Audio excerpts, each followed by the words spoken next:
Hello అండి అందరికీ ఈరోజు చికెన్ ఫ్రై ఫంక్షన్ స్టైల్లో ఎలా చేయాలో చూపిస్తానండి. ముందుగా చికెన్ అయితే మంచిగా కడిగి ఉంచుకోవాలి. ఫ్రెష్గా రుబ్బిన అల్లం పేస్టు, కారము, ధనియాల పౌడరు, పసుపు, గరం మసాలా, కొత్తిమీర, ఆనియన్స్ని అయితే పొడవుగా సన్నగా తరుక్కుంటే బాగుంటుంది.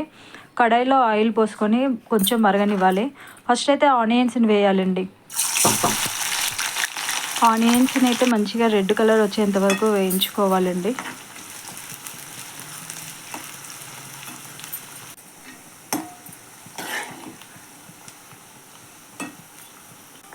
ఇప్పుడు చికెన్ని వేసుకోవాలి. చికెన్ని వేసుకొని కలుపుకోవాలి. చికెన్లో ఉన్న వాటర్ని ఇంకిపోయేంత వరకు స్టవ్ మీద పెట్టాలి. తర్వాత అల్లం పేస్టు,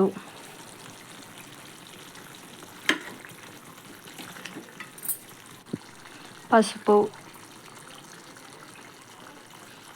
చికెన్లో ఒకసారి కలబెట్టాలండి. అల్లం పసుపు వాటర్ని ఇంకిపోనివ్వాలండి. సరిపోతుంది. చికెన్ మొత్తం ఇలా ఎర్ర మగ్గిన తర్వాత మీకు టేస్ట్కి తగ్గట్టు కారం వేసుకోండి. మీ ఇంట్లో అయితే కొంచెం స్పైసీగానే చేస్తారు. ఫ్రైస్లో అయితే కారం కొద్దిగా స్పైసీగానే ఉంటే బాగుంటుందండి.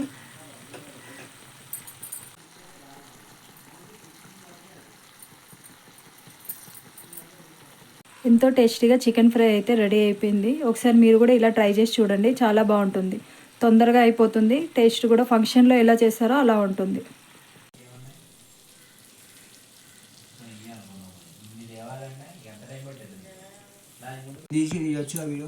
అంతే అండి, చికెన్ ఫ్రై రెడీ అయిపోయింది. కాంబినేషన్లో ఆనియన్స్ కట్ చేసి పెట్టుకుంటే సూపర్ టేస్ట్ ఉంటుంది. ముక్కలు కూడా చాలా స్మూత్గా బాయిల్డ్ అయిపోయాయండి. ఇలా ఒకసారి ట్రై చేసి చూడండి, చాలా బాగుంటుంది. వేడివేడి అన్నంలో మంచి చికెన్ ఫ్రై తింటే చాలా. మీలో ఎంతమందికి ఇలా చికెన్ ఫ్రై ఇష్టమో కామెంట్ బాక్స్లో కామెంట్ చేయండి.